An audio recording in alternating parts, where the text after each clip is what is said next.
বৃহস্পতিবার 27 নভেম্বর তিপ্রা মথার ডাকে রাজধানীর স্বামী বিবেকানন্দ ময়দানে জনসমাবেশ। বুধবার জনসমাবেশের প্রস্তুতি খতিয়ে দেখতে স্বামী বিবেকানন্দ মাঠ পরিদর্শন করেন পশ্চিম জেলার পুলিশ সুপার নমিত পাঠক।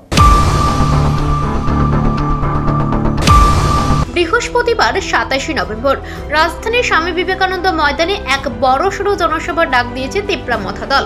এই সমাবেশের শিরোনাম ধার্য করা হয়েছে থানসা র্যালি, অর্থাৎ একতা র্যালি। মথার পক্ষ থেকে প্রচার করা হচ্ছে এই র্যালির সাথে রাজনীতির কোনো সম্পর্ক নেই। জনজাতিদের সংস্কৃতি, ঐক্য ও মর্যাদা রক্ষায় এই র্যালি এক নতুন দিশা দেখাবে। র্যালিকে সামনে রেখে স্বামী বিবেকানন্দ ময়দানে প্রস্তুতিও শুরু হয়েছে। মথার নেতৃবৃন্দরা সমাবেশের প্রস্তুতির দিকটা পর্যবেক্ষণ করে চলেছেন। সমাবেশে উপস্থিত থাকবেন মেঘালয়ের মুখ্যমন্ত্রী কর্নাড সাংমা সহ উত্তর পূর্বাঞ্চলের একাধিক রাজনৈতিক ব্যক্তিত্ব। সমাবেশের প্রস্তুতি খতিয়ে দেখতে বুধবার দুপুরে স্বামী বিবেকানন্দ ময়দান পরিদর্শনে যান পশ্চিম জেলা পুলিশ সুপার নমিত পাঠক। পুলিশ সুপারের সাথে ছিলেন পশ্চিম জেলার অতিরিক্ত পুলিশ সুপার ধ্রুবনাথ সহ অন্যান্য আধিকারিকরা। তারা সমাবেশের প্রস্তুতি পর্ব খতিয়ে দেখেন। পুলিশ প্রশাসনের আধিকারিকরা কথা বলেন স্বামী বিবেকানন্দ ময়দানে উপস্থিত মথার নেতৃবৃন্দের সাথে।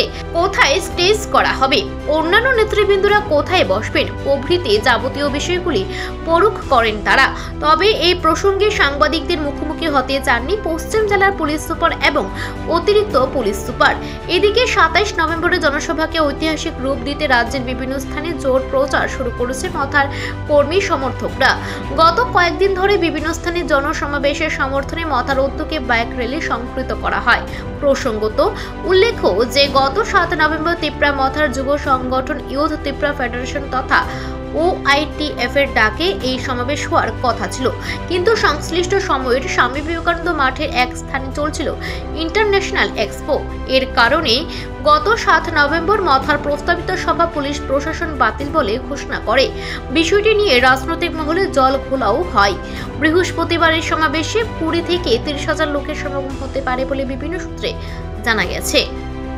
Bureau report, Asian Times.